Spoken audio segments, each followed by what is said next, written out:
गुरुदेव गुरुदेव जय जय गुरुदेव नित्य गौर हरि बोल हरि बोल हरि बोल नित्य गौर हरि बोल नित्य गौर प्रेमानंदे हरि हरि बोल हरि बोल हरि बोल हरि बोल बहुत सुंदर हरि बोल माता जी हरि बोल हरि बोल हरि बोल।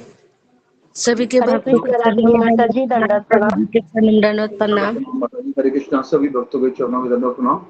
जी माता जी इसका अनुवाद भी बोलिएगा। प्रभु जी मैं कल से बुक लेके बैठूंगी, मुझे क्षमा कीजिए, आज आप पढ़ दीजिए।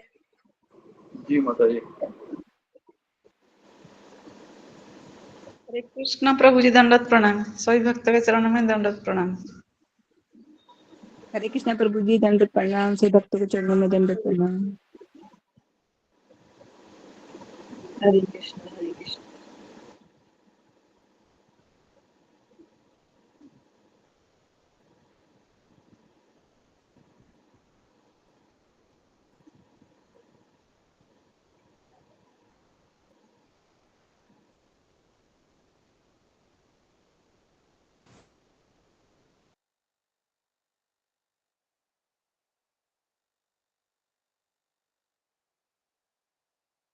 हरे कृष्णा। गुरु वंदना का अनुवाद इस प्रकार से है। हमारे गुरुदेव यानी के आध्यात्मिक गुरु के चरण कमल ही एकमात्र साधन है जिनके द्वारा हम शुद्ध भक्ति में सेवा प्राप्त कर सकते हैं। मैं उनके चरण कमलों में अत्यंत भक्ति एवं श्रद्धा पूर्वक नतमस्तक होता हूँ। उनकी कृपा से जीव भौतिक क्लेशों के महासागर को पार कर सकता है तथा कृष्ण की कृपा प्राप्त कर सकता है। मेरी एकमात्र इच्छा है कि उनके मुख कमल से निकले हुए शब्दों द्वारा अपनी चेतना को शुद्ध करूं।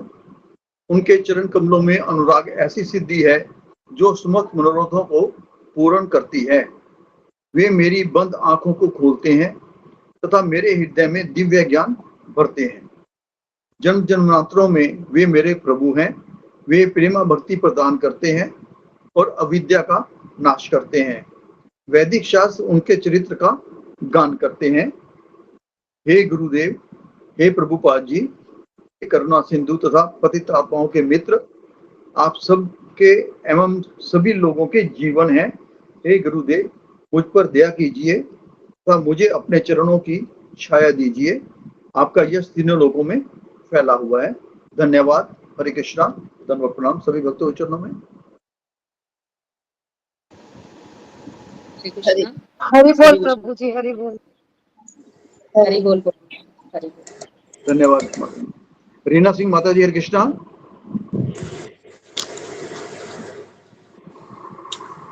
आज इसे पुकारता हूँ कोई आता ही नहीं, क्या हुआ भाई?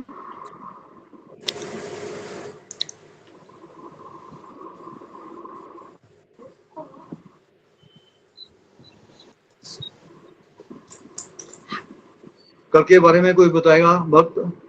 आज रीना सिंह माता जी की ड्यूटी थी पर वो आए नहीं अभी तक, पर वो कभी मिस भी नहीं करते, पता नहीं क्या हुआ आज। कल के बारे में बताएंगे कोई भक्त? हैंड रेज कीजिएगा।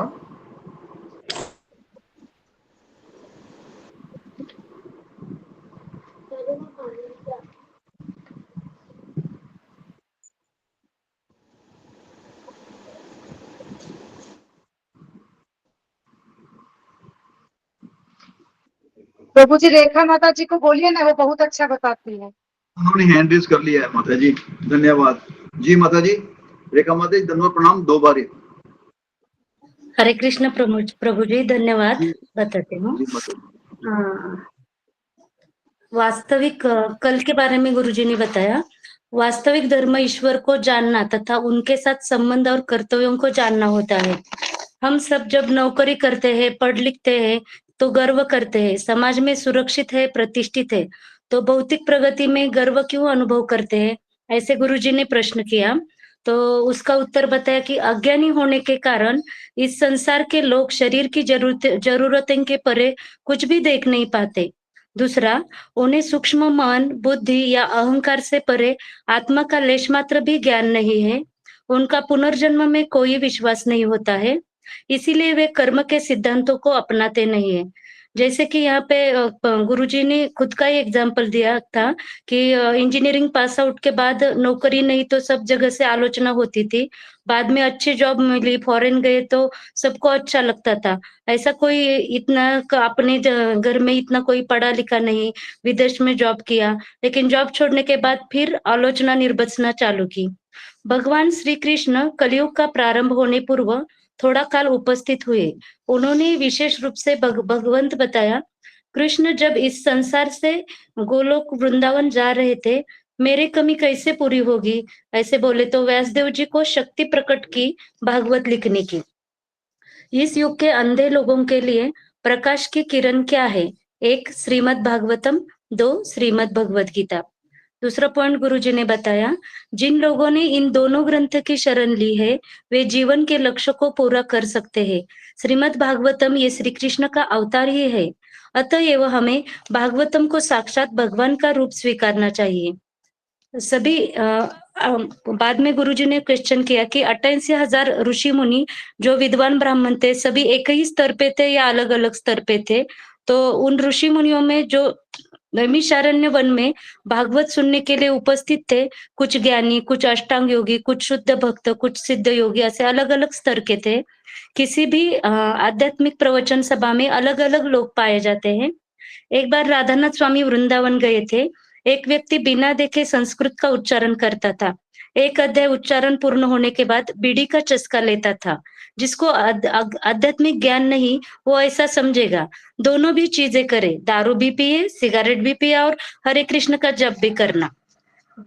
गुरुजी जब बीच में बिहार में गए थे, वहां पे भी सबके गले में तुलसी की कंठी माला, तिलक लगाते थे, लेकिन चाय, कॉफी, सिगरेट, दारू सब करते थे, पीते थे। सामान्य लोगों की आध्यात्मिक जीवन में धारणा होती है ये सब करना है, लेकिन सारे आध्यात्मिक जीवन सब एक स्तर पे नहीं होते। क्यों? कोई कर्म योगी, कोई सकाम योगी, कोई अष्टांग योगी, कोई भक्त योगी। हमें किसी को जज नहीं करना चाहिए, अपने आप को देखना चाहिए। सुत गोस्वामी ने कहा, मैं भी वहां था। सुत गोस्वामी के गुरु शुकदेव गोस्वामी थे। महान शुकदेव गोस्वामी सुना रहे थे, मैंने भी भागवत पूर्ण सुना, ऐसे सुत गोस्वामी बोलते हैं। भागवतम को सुनना और सीखना भी है। अब मैंने जो अपने गुरु से सब सुना और सीखा, वही सब मैं आपको सुनाऊंगा और सिखाऊंगा। यदि किसी ने श्रील गोस्वामी जैसे स्वरूप सिद्ध महात्मा से भागवतम सुना है, उसे भगवान श्री कृष्ण दिखाई देंगे। भागवतम पढ़ते वक्त भागवतम के पन्नों में कृष्ण दिखेंगे, मतलब घर में लाएंगे, पढ़ेंगे, खो जाएंगे, पढ़ने में अगर डूब जाएंगे तो। लेकिन यह कोई ढोंगी या किराए के कथावाचक से भागवत नहीं सुनना चाहिए। हमें किस लोगों से भागवत नहीं सुनना चाहिए, ऐसे गुरुजी क्वेश्चन करते। तो एक ढोंगी भागवतम को जानता नहीं, लेकिन भागवत बताने में व्यासपीठ पे बैठा है। खुद के जीवन में कोई नियम नहीं होता। किराए के कथावाचक जैसे कि भागवत कथा पढ़ने के लिए पैसे लेते हैं, 7 दिन का 5 लाख, 8 लाख, 10 लाख, इतना मार्केट में रेट है। वो मोरपीस लगाएंगे, खुद को कृष्ण भी कहेंगे, ताल सुर से भागवत कहेंगे, संगीत आदि भी वहां पे बजाने वाले लोग होते हैं, सब तालियां बजाते हैं। किसी छोटे बच्चे को भी सजा के माखन मुंह पे लगा के उसको लाते हैं। सब लोग कहते हैं कृष्ण आए हैं, कृष्ण आए हैं। ये सब ढोंग रहता है। लेकिन बाद में नारद मुनि ने वाल्मीकि मुनि को, जैसे यहाँ पे एग्जाम्पल दिया गुरुजी ने, नारद मुनि ने वाल्मीकि मुनि को कहा था, जब वे पशुओं को मारकर चमड़ा बेचकर गृहस्थ चलाते थे, वाल्मीकि पूछते हैं फिर मेरी गृहस्थी कैसे चलेगी? नारद मुनि ने कहा कि कुछ न कुछ लेके लोग आएंगे, तो खुद की जरूरत तक रखो, बाकी बचा हुआ बांटना चाहिए। ऐसे इस एग्जाम्पल से हल्ली लोग प्रोफेशनल भागवतम करते हैं। भगवान को मांग सकते हैं, गौशाला के लिए भी मांग सकते हैं, लेकिन गौशाला के नाम पे दूसरा कार्य करते होंगे तो पैसे नहीं देना चाहिए। आध्यात्मिक कार्य में लोग अपने लिए नहीं मांगते। प्रभुपाद जी कहते हैं कि योग्य व्यक्ति को योग्य जगह, योग्य वातावरण में दान देना चाहिए। भगवत गीता में जैसे कि 5 पांडव हमारे 5 इंद्रिय है, कुरुक्षेत्र हमारा शरीर ही है, ऐसे ही गलत विचार करते हैं। भारत में कई जगह अर्जुन कृष्ण को खलनायक और कर्ण को नायक कहते हैं। ऐसे जहर में मन में घोलता है। किसी की आवाज सुरेल हो सकती है, भागवत भी अच्छा सुनाता होगा, लेकिन सही मापदंड है कि अपने गुरु के प्रति समर्पित होना चाहिए। शुद्ध भक्ति का यही लक्षण है कि गुरु के प्रति समर्पित और सेवादित भी करता है। सुखदेव गोस्वामी के किसी प्रतिनिधि का तात्पर्य क्या है? उत्तर, जिसने पारंपरिक प्रामाणिक गुरु का आश्रय लिया है, रुद्र, श्री, कुमार संप्रदाय का आश्रय लिया है, ऐसे लोगों से भागवत सुनना चाहिए। श्रील सुत गोस्वामी श्रील सुखदेव गोस्वामी के प्रामाणिक प्रतिनिधि है। रोमहर्षण गोस्वामी सुत गोस्वामी के पिता है। ये बैठे थे, अचानक वहां पे बलराम जी आए। बलराम जी जैसे कि कुरुक्षेत्र में भाग न लिया था तो तीर्थाटन के लिए गए थे, वहां पे वो रोमहर्षण जी को मिले।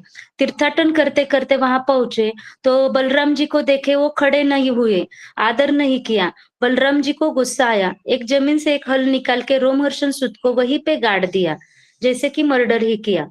सुत गोस्वामी के वहां पे बैठे सब ऋषि मुनि देखते हैं कि सुत गोस्वामी के पिता रोमहर्षण जी व्यासासन पे भी बैठे हैं और बलराम जी भी भगवान है, फिर भी ऐसा रोमहर्षण सुत का वध हुआ, ऐसा सोचते हैं सब लोग। तो क्यों वध किया? तो उत्तर है, बलराम जी में गुरु तत्व था। गुरु तत्व को आदर किए बिना कोई हरि कथा नहीं कर सकता। यहाँ पे राधानाथ स्वामी का भी एग्जाम्पल दिया गुरुजी ने। राधानाथ स्वामी जैसे कि 2500 लोग थे, वहां पे रोमहर्षण जी की कथा बता रहे थे, वहां पर निरंजन स्वामी आ गए। राधानाथ स्वामी ने तुरंत भागवत को बंद किया और निरंजन स्वामी को वंदन किया और उन्होंने कहा कि मुझे दूसरा रोमहर्षण सुत नहीं बनना।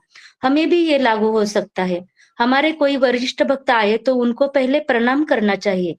यहाँ पे क्वेश्चन पूछते हैं कि एक बार राधेश्याम प्रभु प्रवचन, एग्जाम्पल ये है, राधेश्याम प्रभु जी प्रवचन कर रहे थे, राधानाथ स्वामी पीछे चद्दर ओढ़ के बैठे थे। तो राधेश्याम प्रभु को दिखाई दिया तो तुरंत वह राधानाथ स्वामी के पास जाके प्रणाम किया और उनको व्यासासन पे बैठने के लिए कहा। लेकिन राधानाथ स्वामी बोले, मैं यही बैठूंगा, आज मैं सुनूंगा, आप बोलेंगे। केवल सुनना ही नहीं तो लेकिन ध्यान पूर्वक मूल तत्व को समझना है, आत्मसात करे। मूल तत्व क्या है? इसका उत्तर है, हमें केवल सुखदेव गोस्वामी जैसे प्रामाणिक प्रतिनिधि से ही भागवत समझने और सीखनी होती है। पूजा करने से भगवान श्री कृष्ण हम पर कृपा करते हैं, वे हमें उनके पास बुलाते हैं। एक ही शर्त है, आसक्ति पूरी मिटनी चाहिए, इसीलिए दुख आता है आसक्ति मिटाने के लिए। जिसका मन शुद्ध नहीं वो ध्यान पूर्वक नहीं सुन सकता। पाप ज्यादा हो तो मन भी नहीं लगेगा। यहाँ पे गुरुजी 3 ये बताते हैं कि 6 घंटे की नींद पूरी करनी चाहिए, भगवान के ऊपर पूरा आश्रित होना चाहिए अपनी रक्षा के लिए। सब जैसे कि सेविंग करे फिर भी प्रॉब्लम होती है तो इसलिए कृष्ण पर भरोसे रहना चाहिए। तीसरा मैथुन, सिर्फ बच्चा पैदा करने के लिए, बाकी में ब्रह्मचर्य करना चाहिए। यहाँ पे राधा गोविंद महाराज के महीने में एक दिन एक माता जी ने क्वेश्चन किया था, उसके बारे में गुरुजी ने बताया।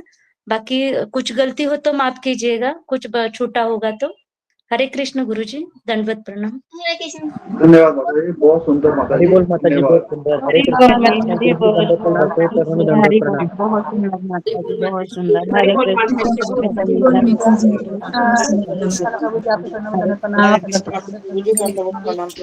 हरे कृष्णा सौभक्त प्रणाम दंडवत प्रणाम। धन्यवाद सभी को प्रणाम। हरे कृष्ण। हरे कृष्णा गुरु जी, धन्यवाद। हरे कृष्णा हरे कृष्णा। हरे कृष्ण गुरु जी, प्रणाम गुरु जी, हरे कृष्ण गुरु जी, प्रणाम। हरे कृष्णा जी, गुरु जी चरण में दंडवत प्रणाम। हरे कृष्णा गुरु जी, दंडवत प्रणाम। हरे कृष्ण गुरुजी, दंडवत प्रणाम। सभी वैष्णव के चरणों में दंडवत प्रणाम। हरे हरे कृष्णा हरे कृष्णा हरे कृष्णा। हरे कृष्णा गुरु जी, दंडवत प्रणाम। सभी वैष्णव भक्तों के चरणों में दंडवत प्रणाम। हरे कृष्ण गुरुजी।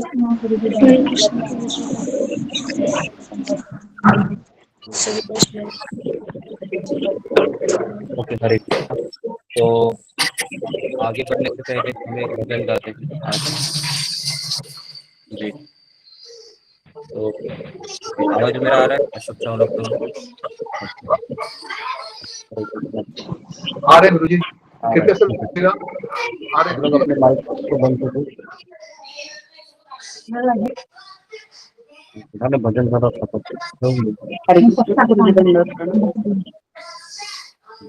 हरे कृष्ण। तो मैंने उस भजन को ग्रुप में भेजा है, लेकिन इंग्लिश में है, मेरे पास अभी हिंदी।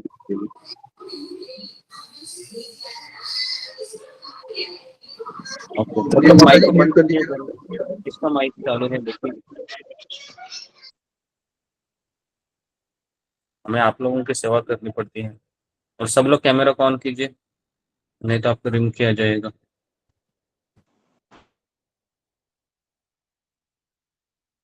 ओके जी।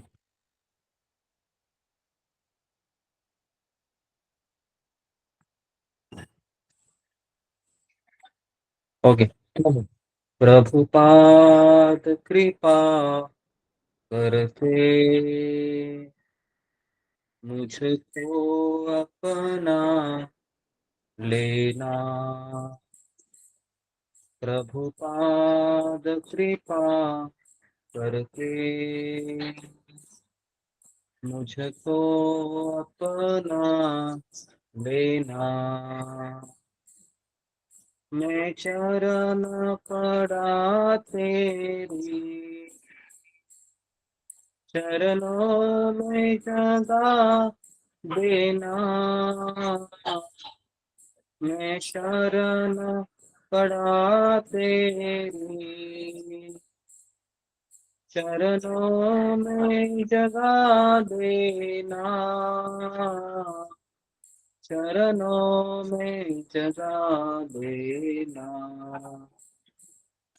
प्रभुपाद कृपा करके मुझको अपना देना। करुणा निधि नाम तेरा, करुणा बरसाओ तुम, करुणा निधि नाम तेरा,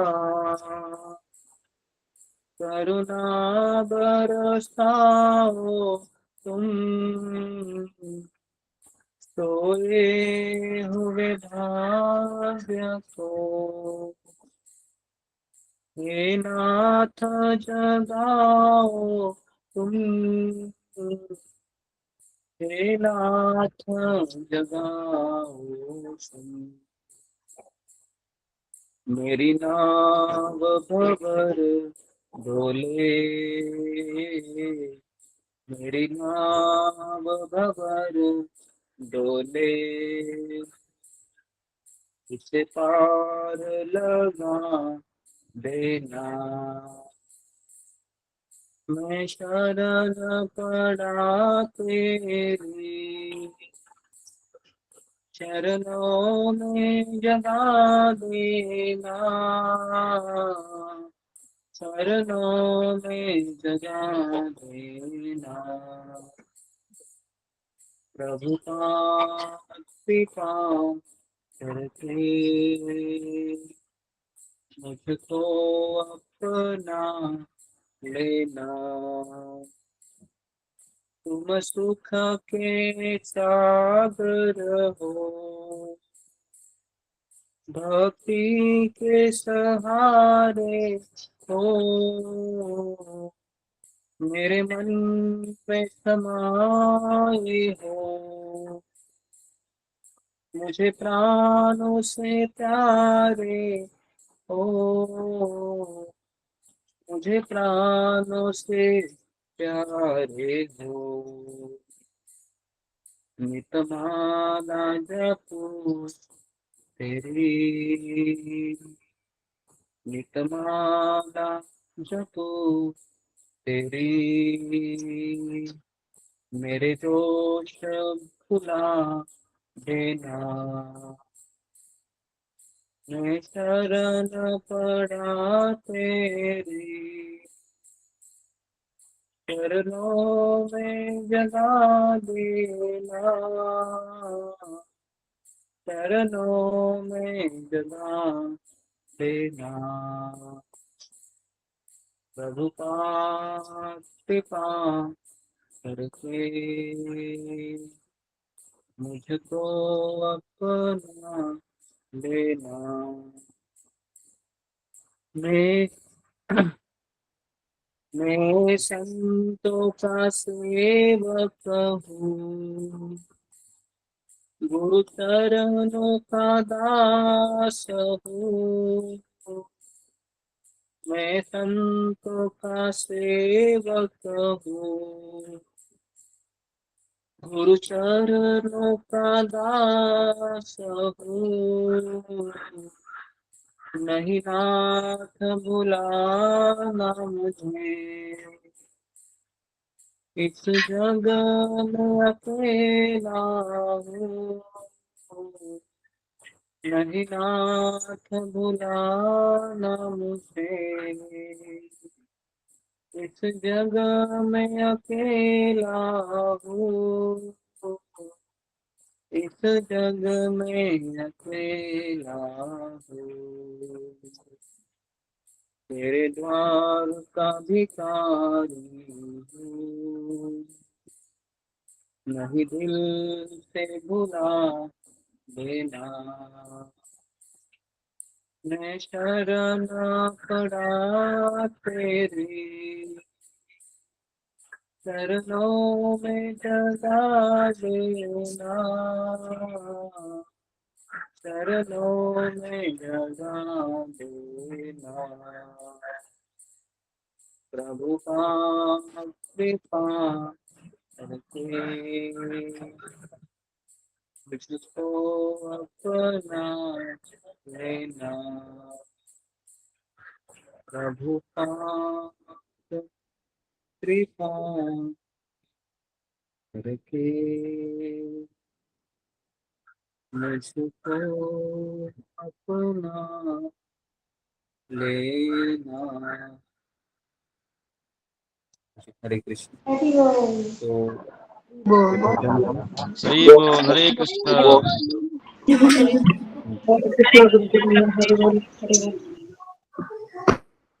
जो तो ये भजन है जो हम श्रील प्रभुपाद जी की कृपा के लिए हम याचना करते हैं कि वो हमारे ऊपर कृपा करते रहिए ताकि हम भक्ति में टिके रहे।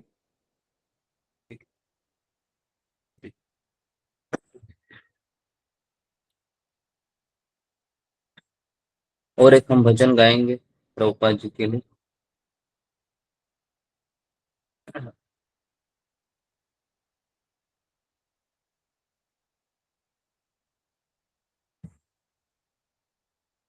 और नहीं भजन गाते, बस गाएंगे।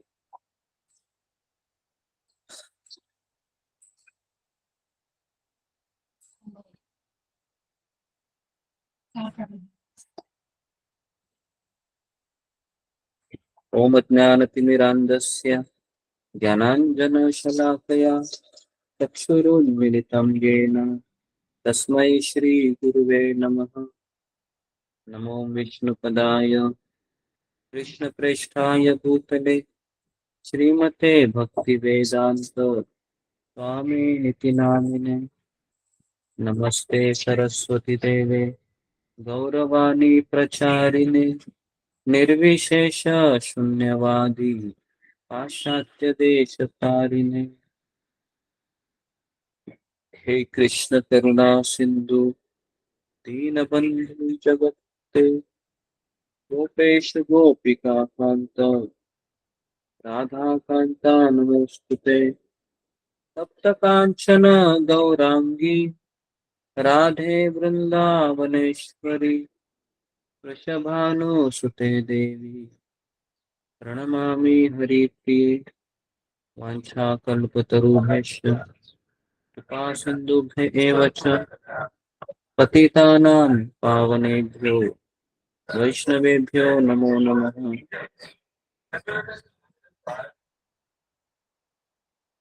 जय श्री कृष्ण चैतन्य प्रभु नित्यानंद श्री अद्वैत गदाधर श्रीवासादि गौरभक्तवृंद। हरे कृष्णा कृष्णा कृष्णा हरे हरे, हरे राम राम राम हरे हरे। मुखं करोति वाचालं पंगुं लंघयते गिरिं यत्कृपातमहं वन्दे श्रीगुरुदीनतारिणम्। ओके, तो हम एक श्लोक लेते हैं श्रील प्रभुपाद जी के लिए संस्कृत का, और हम फिर श्रील प्रभुपाद की कुछ लीलाओं के बारे में हम आपको बताएंगे, जैसे कि हम हर संडे करते हैं।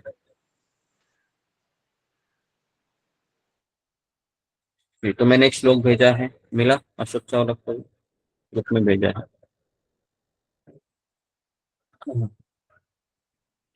गुरुश्चरन्ति देवश्च संक्रेते पाण्डुनन्दन रान्ति देवस्य महिमा इह मूत्र च गीयते। गुरुश्चरान्ति देवश्च संक्रतेह पाण्डुनन्दनः रान्ति देवस्य महिमा इह मूत्र च गीयते। इह अमृत च गीयते, ऐसा है। गुरुश्चरान्ति देवश्च संकृतेः पाण्डुनन्दनः रान्ति देवस्य महिमा इह अमृत च गीयते। जी, कोई पढ़ना चाहेगा? फिंगर को रेज कीजिए। अशोक चावला प्रभु।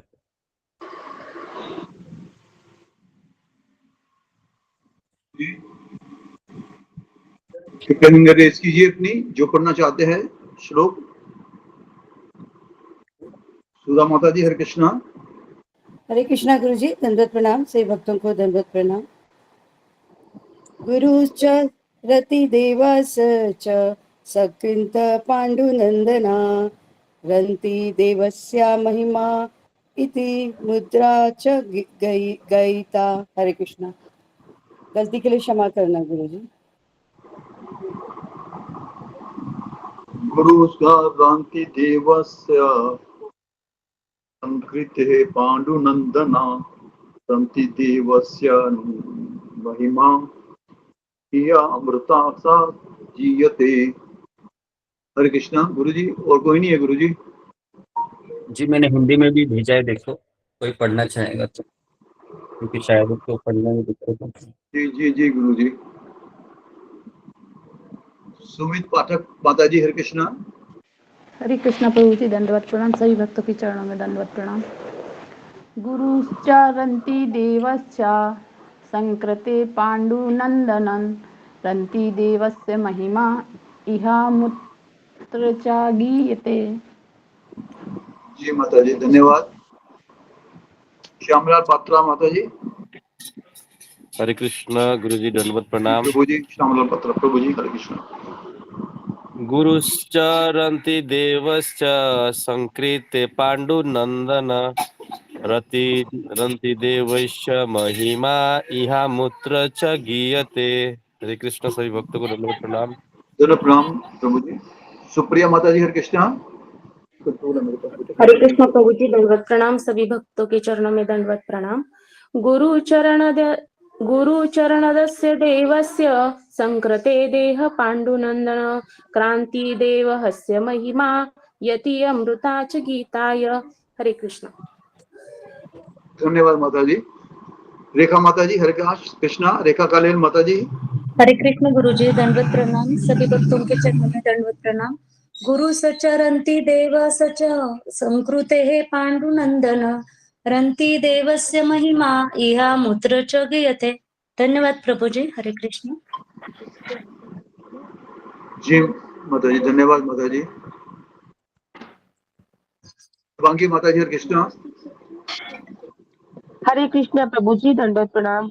गुरुचरन्ति देवस्य च संकृते पाण्डुनन्दन रन्ति देवस्य महिमा इह मूत्र च गीयते। हरे कृष्ण गुरु जी, दंडवत प्रणाम। धन्यवाद माता जी।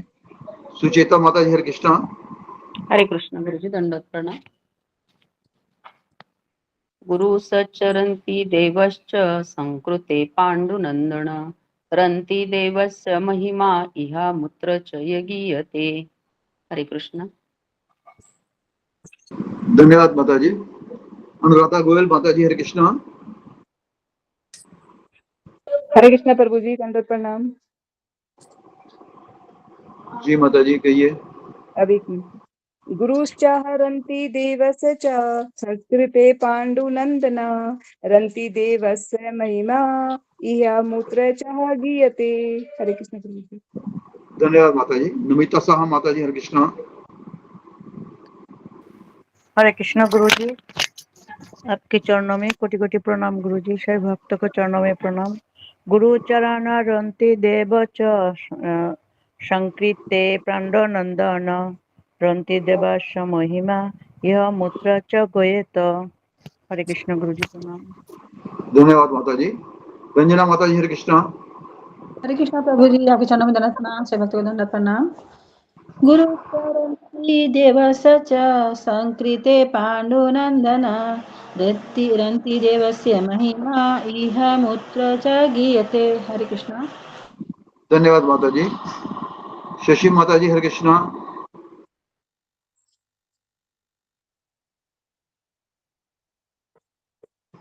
शशि मिश्रा माता जी।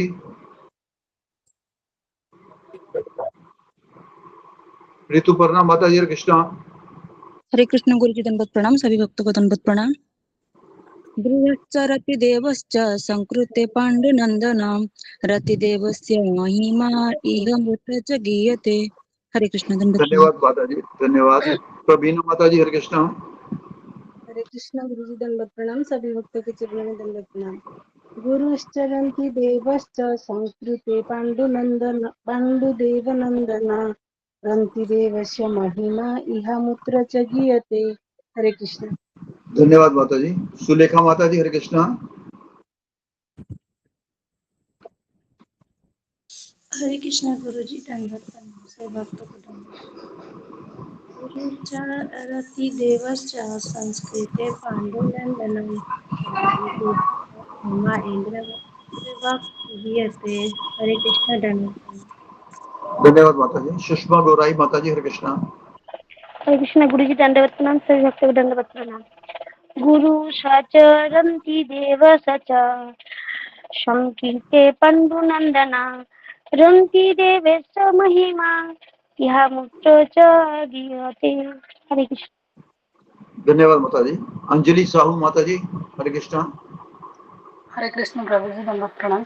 गुरुस्तरन्ति देवस्त संस्कृते पाण्डुनन्दनो रन्ति देवस्य महिमा इह मूत्र च गीयते। हरे कृष्ण प्रभु जी, दंडवत प्रणाम। हरे कृष्ण गुरु जी, दंडवत। धन्यवाद माता जी। शशि माता जी, आप बोलना चाहेंगी? मैं तो अभी ज्वाइन किया है, इतना आता नहीं है अभी मेरे को। हरे कृष्णा हरे राम हरे कृष्णा। ठीक है माता जी, आपका हैंड रेज है ना, इसलिए बोल रहा था। धन्यवाद माता जी। हरे कृष्णा गुरु जी।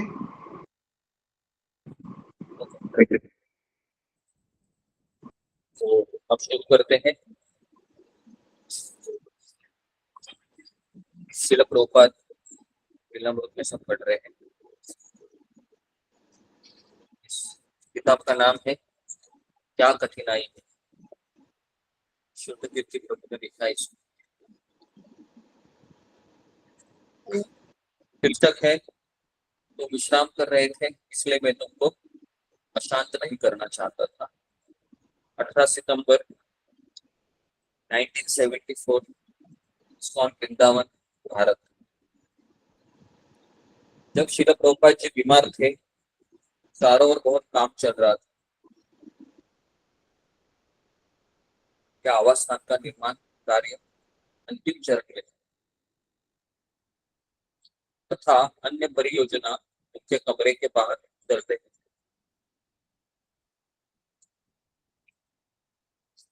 तो ये प्रसंग उस समय का है जब इस्कॉन वृंदावन में इस्कॉन का मंदिर बनने जा रहा था, लेकिन वह अंडर कंस्ट्रक्शन। और श्रील प्रभुपाद जी का कमरा है वह अंतिम चरण में था। और मंदिर तथा अतिथि गृह का निर्माण चल रहा था, जिससे सारे वातावरण में शोर हो रहा था। श्रील प्रभुपाद जी बहुत बीमार थे, बहुत कम खा रहे थे, इसलिए वो बहुत दुर्बल हो गए थे। जब वे एक कमरे से दूसरे कमरे में जाना चाहते थे तो 2-3 शिष्यों की सहायता करते। ग्रीष्म वायु अत्यंत उष्ण थी। मतलब ये सितंबर का महीना था, इसलिए हमने उनकी शैया के पीछे की रेवड़ी पर लगाई थी, क्योंकि वह स्थान उनके बैठने के कमरे से अधिक ठंडा था। संध्या काल में वे बाहर विश्राम करते। यद्यपि बगीचे के क्षेत्र में भी काम चल रहा था, फिर भी उनकी शैया के लिए काफी स्थान था। जब रात्रि को विश्राम का समय होता, मैं बिस्तर में जाने के लिए उनकी सहायता करता तथा उनकी मच्छरदानी में घुसकर उनकी टांगों की मालिश करता। मालिश के पश्चात मैं अपनी चटाई उनके बिस्तर के नीचे बिछाकर सो जाता। मच्छरदानी उनके बिस्तर के डंडों से बंधी होती तथा फर्श तक लंबी होती, जिससे मैं भी जाली से ढक जाता। प्रत्येक रात्रि को मैं कृष्ण कृपाश्री मूर्ति के एकदम बिस्तर के नीचे सोता, ताकि आवश्यकता पड़ने पर मैं तुरंत उनकी सहायता के लिए उपस्थित हो सकूं। समझ में आ रहा है? ध्यानपूर्वक सुनिए, ये बहुत सुंदर प्रसंग है। श्रील प्रभुपाद के इतने निकट सोने का यह मेरा पहला अनुभव। वे मुझे अपने पास रखना चाहते थे ताकि वे उठे और मैं चलने में उनकी सहायता कर सकूं। बहुत बड़ी महत्वपूर्ण स्थिति थी। मैंने अपने आप को अपने स्वामी का कुत्ता समझ लिया, क्योंकि मैं उनके बिस्तर के पास पृथ्वी पर लेटकर उनकी सेवा की प्रतीक्षा कर रहा था। मैंने अपने आप को अपने स्वामी का कुत्ता समझ लिया था, क्योंकि मैं उनके बिस्तर के पास पृथ्वी पर लेटकर उनकी सेवा की प्रतीक्षा कर रहा था। मैंने इसे अपनी वास्तविक स्थिति समझा। तो इस चीज को जरा लिखिए सबको, जहाँ पर शुद्ध कीर्ति प्रभु है, इनका नाम लिखिए, शुद्ध कीर्ति प्रभु।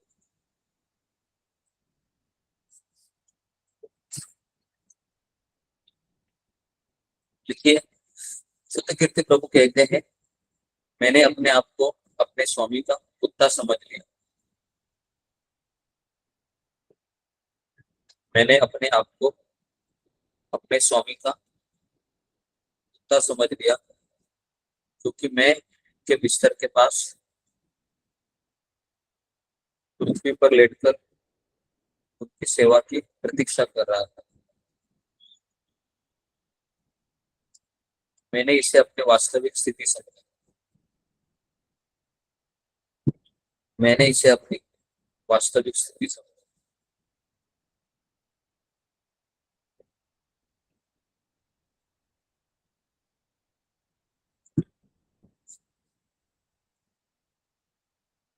ठीक है, तो मैं आगे का जो पेजेस है ना, मैं ग्रुप में भेज देता हूँ, ताकि आपको आपका भी ध्यान उन शब्दों में लगे।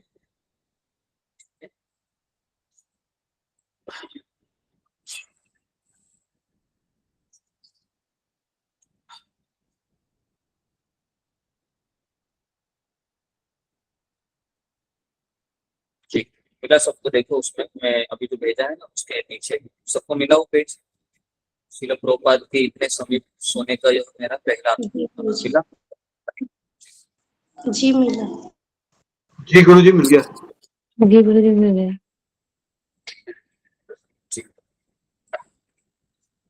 ठीक है। एक रात्रि को लगभग प्रातः 1 बजे छड़ी की आवाज हुई। रात्रि का है ना, रात्रि का समय था।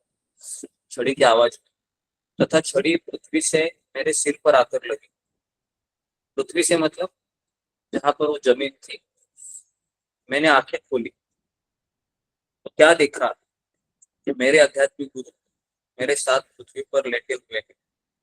मैं भयभीत हो गया। मैंने तुरंत अपने गुरुदेव का आलिंगन करके मैं तुरंत उनकी शैया पर लिटाया। मैंने तो आवाज सुनी थी, वह उनकी छड़ी की थी, जो उनके चलने के प्रयास से पृथ्वी पर उनके गिरने से थी। मैं अभी पूर्णतया सचेत हो गया, मतलब शुद्धि पे आ गया तथा अत्यंत त्रस्त हो गया। मैंने पूछा, आप क्या कह रहे हैं, क्या कर रहे हैं? आपने मुझे क्यों नहीं बुलाया? क्या पूछा? सूतकीर्ति प्रभु ने पूछा प्रभुपाद जी को कि यह आप क्या कर रहे हैं, आपने मुझे क्यों नहीं बुलाया। तो उन्होंने धीमे स्तर में तथा दोष स्वीकार करते हुए कहा, प्रभु मुझे शौचालय जाना था, मैंने सोचा मैं अपने आप चला जाऊंगा। तुम विश्राम कर रहे थे ना, मैं तुम्हें अशांत नहीं करना चाहता। मैं जानता था कि श्रील प्रभुपाद विनम्र थे, परंतु मैं औचक्का रह गया। मैं क्रोधित था क्योंकि उन्होंने मुझे जगाया क्यों नहीं, और मैंने सम्मान पूर्वक डांटना शुरू कर दिया। अभी यहाँ पर एक शिष्य है डांट रहे हैं कि मैंने कहा नहीं श्रील प्रभुपाद, मुझे कोई अशांति नहीं, यही कारण है कि मैं यहाँ हूँ। आप अत्यंत निर्बल है, आपको मुझे बुला लेना चाहिए था। प्रभुपाद ने कहा, मैंने सोचा मुझ में शक्ति है, परंतु मैं देख रहा हूँ कि मुझ में शक्ति नहीं। उनके पीछे खड़े होकर मैंने अपनी भुजाएं उनकी बगल में डाली तथा शौचालय तक ले गया। मैं द्वार के पीछे खड़ा उनकी प्रतीक्षा करता रहा। जब वे समाप्त कर चुके तो मैंने उनको सहारा देकर सैया तक पहुंचाया।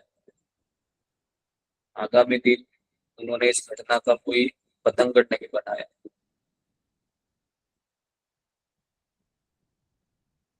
और न ही किसी को कोई चोट के लिए शिकायत की।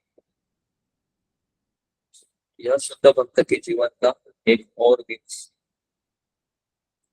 वास्तव में वे शरीर से संबंधित किसी भी स्थिति से अप्रभावित रहे। वे इस बात को अधिक महत्व देते कि मंदिर का निर्माण कार्य संतोषपूर्ण ढंग से चल रहा था। सभी परिस्थितियों में श्रील प्रभुपाद विनम्रता का उदाहरण प्रस्तुत करते हैं। कभी तो वे मुझे अपने कमरे में बुलाते, कभी 2 बजे। जब मैं अंदर जाता वे अत्यंत विधि स्वर में कहते, क्या तुम अब मेरे लिए कुछ बना सकते हो। आश्चर्यचकित होकर मैं उत्तर देता, हाँ प्रभुपाद, मुझे आपकी सेवा के अतिरिक्त और कुछ काम नहीं है और इसलिए मैं यहाँ पर। कभी 2 जब वे प्रातः काल की सैर के लिए प्रतीक्षा कर रहे होते तो वहां उपस्थित भक्तों को कहते, क्या अब हम जा सकते हैं। वे सदा प्रतिष्ठित तथा परिष्कृत रहते, जो कुछ कहते हैं जो कुछ करते हम इससे उनके प्रति और अधिक आकर्षित हो जाते। श्रील प्रभुपाद, मुझ में सामर्थ्य नहीं है कि मैं पूर्णतया आपका गुणगान कर सकूं। श्रील प्रभुपाद, मुझ में सामर्थ्य नहीं है या मैं इतना समर्थ नहीं कि मैं पूर्णतया आपका गुणगान कर सकूं। लेकिन जो अत्यंत सौभाग्यशाली है वही आपके व्यक्तिगत संगति से जान सका कि आप संपूर्ण आदर्श गुणों के साकार स्वरूप। जब मेरे सोते रहने पर आपके गिरने की घटना पर विचार करता हूँ तो मैं बहुत दुखी हो जाता हूँ। मुझे आपके सुंदर स्वरूप की देखरेख तथा सुरक्षा के लिए जगते रहना चाहिए था। यद्यपि आपने इसको मेरी ओर से किसी कमी का अनुभव नहीं। यही आपकी महान विनम्रता के कारण, आपकी इसी गुण के कारण मैं आपके चरण कमलों के प्रति आसक्त हूँ। मेरे दिव्य तथा स्नेहमय पिता बनने के लिए आपका बहुत बहुत धन्यवाद। तो ये श्रील प्रभुपाद जी के शिष्य का, मैं वापस इसको पढ़ रहा हूँ। श्रील प्रभुपाद, मुझ में ऐसा कोई सामर्थ्य नहीं है कि मैं पूर्णतया आपका गुणगान कर सकूं, लेकिन मैं सौभाग्यशाली हूँ कि मैं आपके व्यक्तिगत संगति से जान सका कि आप संपूर्ण आदर्श गुणों के साकार स्वरूप। जब मेरे सोते रहने पर आपके गिरने की घटना पर विचार करता हूँ इतने सालों के बाद तो मैं बहुत दुखी हो जाता हूँ। मुझे आपके सुंदर स्वरूप की देखरेख तथा सुरक्षा के लिए जगे रहना चाहिए था। यद्यपि आपने इसमें मेरी ओर से किसी कमी का अनुभव नहीं किया। यही आपकी महान विनम्रता का कारण है। आपके इसी गुण के कारण मैं आपके चरण कमलों के प्रति आसक्त हूं। मेरे दिव्य तथा स्नेह में पिता बनने के लिए आपका बहुत बहुत धन्यवाद। ये श्रील प्रभुपाद का छोटा सा प्रसंग है, लेकिन उनमें वह बहुत बड़ी सिद्धि।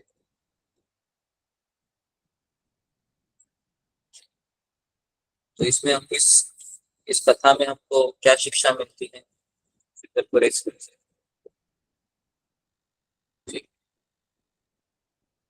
ये कथा आपने सुनी तो छोटी सी कथा, लेकिन इसमें प्रभुपाद जी के बारे में या फिर शुद्ध कीर्ति के बारे में आप क्या बताना चाहेंगे?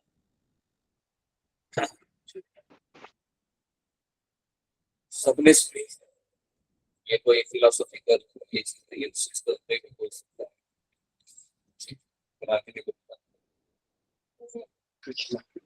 हरे कृष्णा गुरुदेव, दंडवत प्रणाम। गुरुदेव, ये जो कहानी आपने सुनाई अभी, तो ये गुरु और शिष्य का रिश्ता कैसा होना चाहिए ये दिखा रही है। तो इसमें मतलब ये बताते हैं कि शिष्य का पहला तो एक ही धर्म होना चाहिए, उसको हर समय यही सोचना चाहिए कि वो अपने आध्यात्मिक पिता को कैसे सुख पहुंचाए, और खुद का आराम खोकर इसको अपने गुरु के आराम का ध्यान रखना चाहिए। तो जैसे वो प्रभु जी सोच रहे थे कि उनको सोना नहीं चाहिए था, प्रभुपाद जी को कष्ट हुआ, और बाद में देखते हैं कि वो अपने गुरु को डांटते भी हैं सम्मान के साथ में। तो वो उनकी देखभाल के लिए डांट रहे थे, क्योंकि उनको उनकी चिंता थी, ना कि उनके सम्मान को ठेस पहुंचाना था। तो यही मैं समझ में आया गुरु जी। हरे कृष्णा, दंडवत प्रणाम। ओके जी, इसके अलावा और किसी का कहना चाहते हैं? हरे कृष्णा, दंडवत प्रणाम गुरुजी, सभी भक्तों को दंडवत प्रणाम। इसके अलावा गुरु का अपने शिष्य के प्रति जो ऊंची सोच है कि बिना वजह मैं अपने शिष्य को परेशान नहीं करना चाहता हूँ। मेरे में जैसे उन्होंने कहा कि मेरे में थोड़ी बहुत शक्ति है तो मैं खुद चले जाता हूँ, क्योंकि उनके शिष्य निंद्रा में थे, आराम विश्राम कर रहे थे। तो एक शिष्य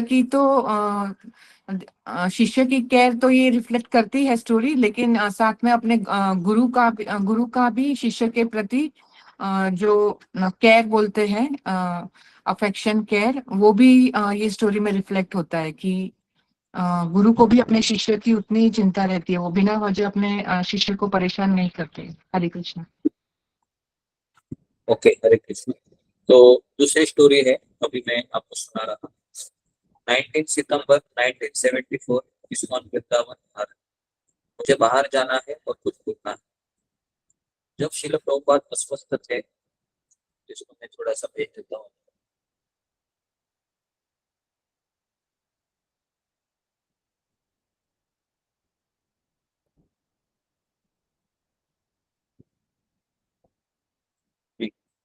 जब श्रील प्रभुपाद अस्वस्थ थे, मंदिर के निर्माण कार्य में कुछ कठिनाई थी।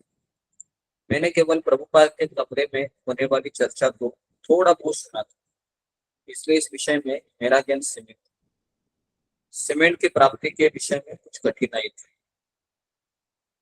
इससे मंदिर में निर्माण कार्य में काफी बाधा उपस्थित थी।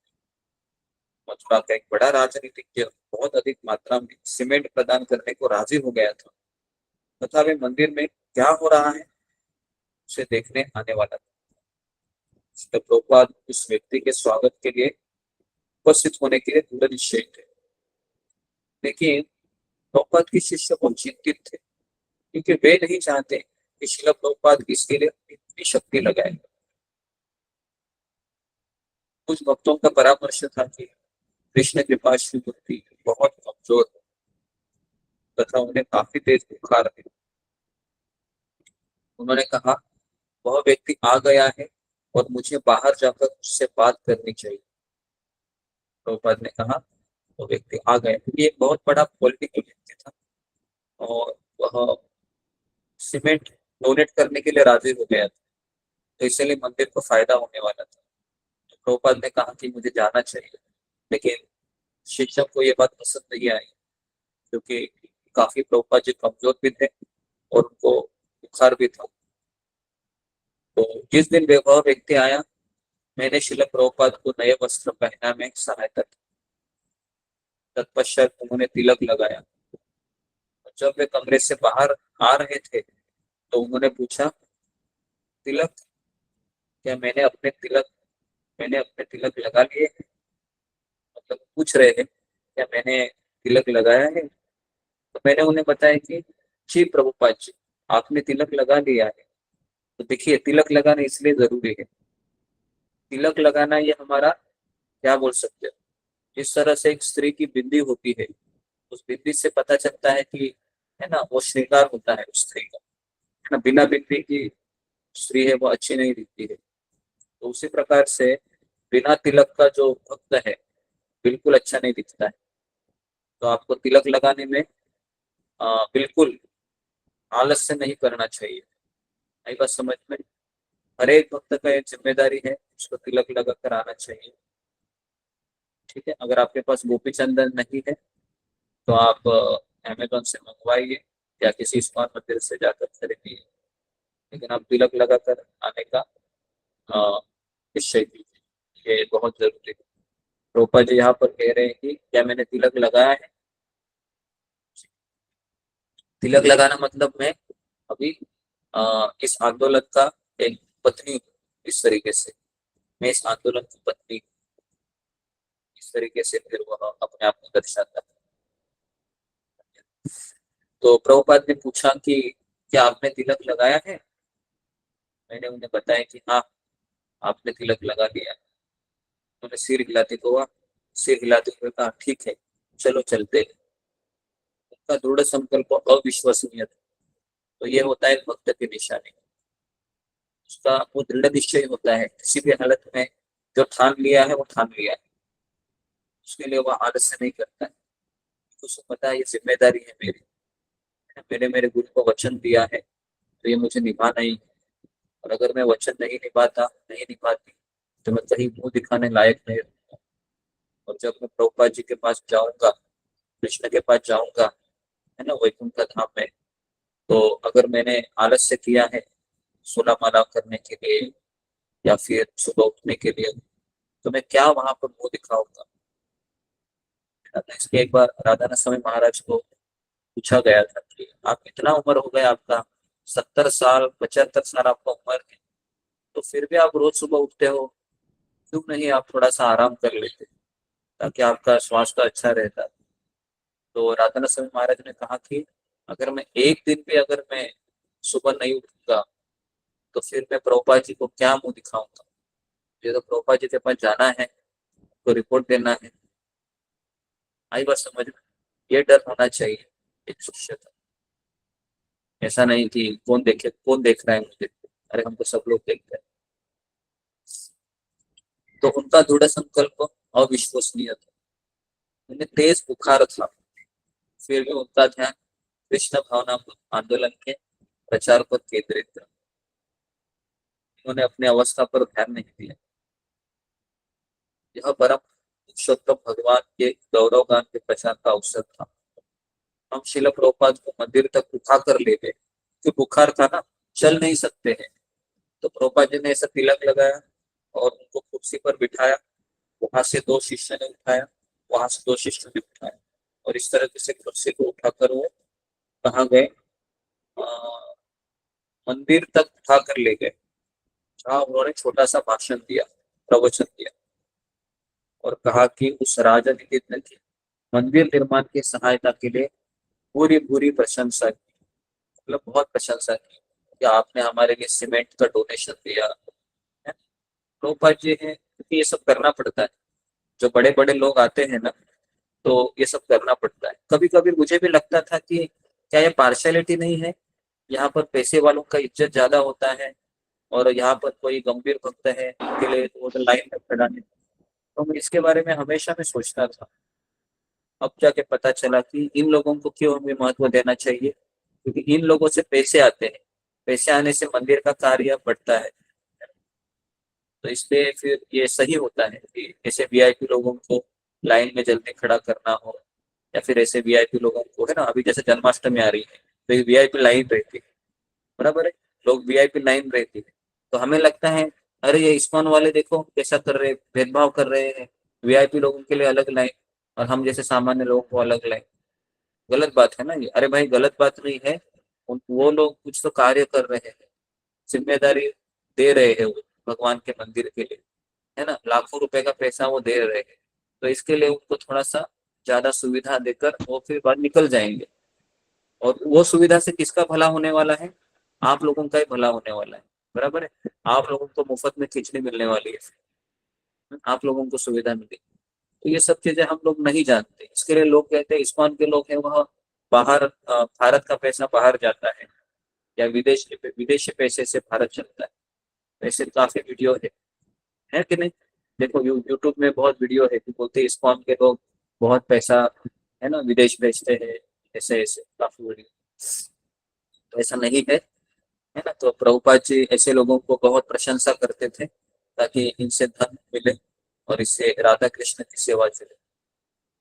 क्लियर है? कितने लोग को बात समझ में आ रही है? समझ में आ गई? हाँ, तो इसलिए अगर आपको भी ऐसा लगता है इस्कॉन मंदिर में ऐसा चलता है, वीआईपी लाइन है, ये लाइन है, वो लाइन है, तो आप वहां पर अपराध मत कीजिए कि वहां पर वह ज्यादा ही डोनेशन दे रहे या फिर जिससे मंदिर को फायदा हो रहा है। हमारा योगदान कुछ नहीं, इसके लिए हम लाइन में खड़े, और हमें उसके लिए जलन नहीं होनी चाहिए, ईर्ष्या नहीं होनी चाहिए। ठीक है। हाँ, शिल प्रभुपाद की बीमारी के अंत में मुझे मलेरिया हो गया। किसे मलेरिया हो गया? शिल प्रभुपाद जी का जो शिष्य था, जो उनका सर्वंट था, वो मलेरिया हो गया और मैं कुछ दिन के लिए बिस्तर पर पड़ गया। देखो हाँ क्या, अभी ये जो व्यक्ति है ना, जो प्रभुपाद की सेवा कर रहे हैं, इनका नाम है श्रुतकीर्ति प्रभु और ये अमेरिकन है। अमेरिका से भारत आए हैं और भारत में अपने गुरु की सेवा कर रहे हैं। कहाँ सोना है, क्या खाना है, कुछ पता नहीं है, और इनको मलेरिया, जॉन्डिस और ऊपर से डिसेंट्री जैसे बीमारियां चलती ही रहती है। मैं सेवक कमरे में चटाई पर लेटा हुआ था। शिल प्रभुपाद के स्वास्थ्य में सुधार हो रहा था तथा वे बिना सहायता के चल फिर सकते थे। जैसे वे सेवक कमरे की ओर से जा रहे थे तो उन्होंने मुझे चटाई पर लेटा हुआ देखा। आई बात समझ में? प्रभुपाद जी से जा रहे थे और उनका शिष्य, उनका जो पर्सनल सर्वेंट है, वो मलेरिया से बीमार था और प्रभुपाद ने उनको देखा और कहा, और कुछ भक्त कमरे में प्रसादम पा रहे थे उसी समय। शिल प्रभुपाद ने कहा, वह फर्श पर क्या कर रहे हैं? वे बहुत बीमार है, उसके लिए चारपाई लाओ।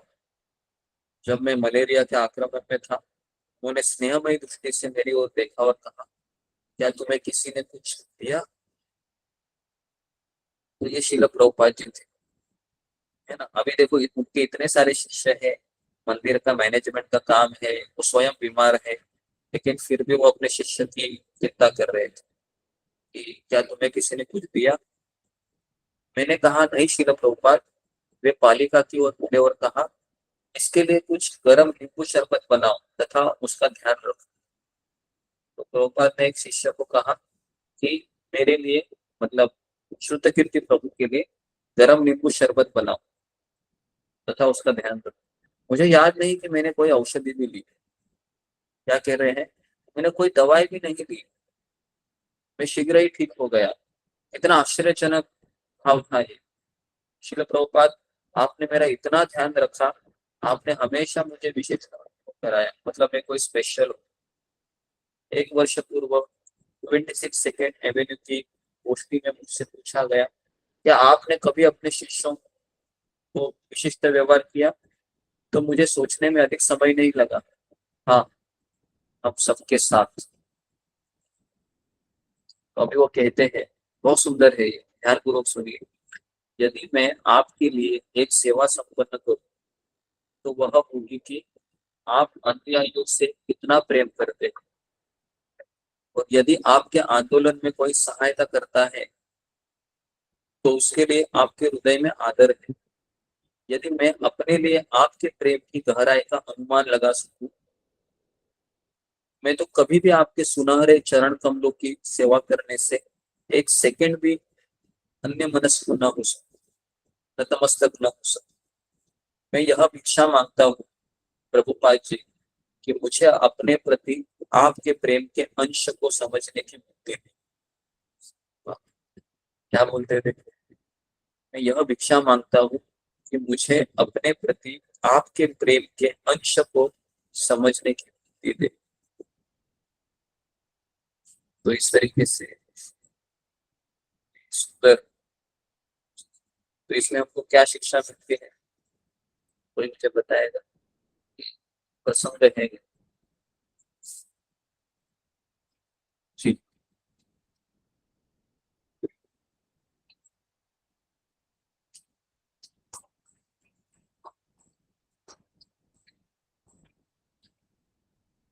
जी, सोच रहे हो या बस ऐसे नंदी बैल की तरह लिख रहे हैं?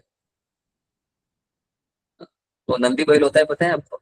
तो ऐसा मुट्ठी हिलाता है, हाँ हाँ हाँ, लेकिन कुछ दिमाग नहीं लगाता है। थोड़ा सा दिमाग लगाइए, है ना, कि क्या आपको इसमें शिक्षा मिल रही है या आप केवल, है ना, दूसरी जगह आपका ध्यान है। तो सबको इसका उत्तर आना चाहिए, क्योंकि ये सामान्य वार्तालाप है, लेकिन वही उसको समझ सकता है जिसने अपने जीवन में इस तरह से, है ना, किसी को गुरु के रूप में अपनाया है। नहीं तो फिर उसके लिए ये लगेगा इसमें कौन सी बड़ी बात है। रेखा काड़ी। हरे कृष्ण गुरु जी, दंडवत प्रणाम। प्रभुपाद जी इतने बीमार थे, फिर भी कोई डिवोटी मथुरा से आ रहे थे, तो वो पैसे वाले थे।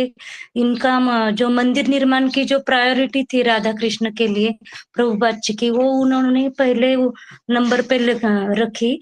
और कि उनको हिलना डुलना भी नहीं आता था, कुर्सी पे लेके जाना पड़ा, फिर भी प्रभुपाद जी ने उस काम के लिए प्रायोरिटी दी, उनका स्वागत किया। और दूसरे में सुतकीर्ति प्रभु जी इतने डिवोटेड थे कि वो अमेरिकन होते हैं तो बहुत खाने पीने में परहेज रखते हैं वो लोग, लेकिन कुछ भी उन्होंने सोचा नहीं। प्रभुपाद जी के शिष्यत्व स्वीकार किया, कहाँ पे सोना होगा, कहाँ पे खाना होगा, उनको कुछ भी पता नहीं था। फिर भी वो पूरे सरेंडर थे प्रभुपाद जी के ऊपर। और प्रभुपाद जी भी एक बार, इतने सारे शिष्य है, मैनेजमेंट के इतने लोग थे, खुद बीमार थे, फिर भी उनको खाने के लिए पूछते हैं कि तुमको किसी ने कुछ दिया है क्या? तो इसमें प्रभुपाद जी भी कितने केयरिंग थे शिष्य के बारे में, और शिष्य भी उतने ही उनसे सरेंडर थे, ऐसी बात समझ में आती है। हरे कृष्ण गुरु जी, कुछ गलती हो तो माफ कीजिएगा। ओके, ठीक है, तो अभी हम आगे बढ़ते हैं। तो तीसरी स्टोरी है कि सरसों का तेल बहुत स्वादिष्ट है।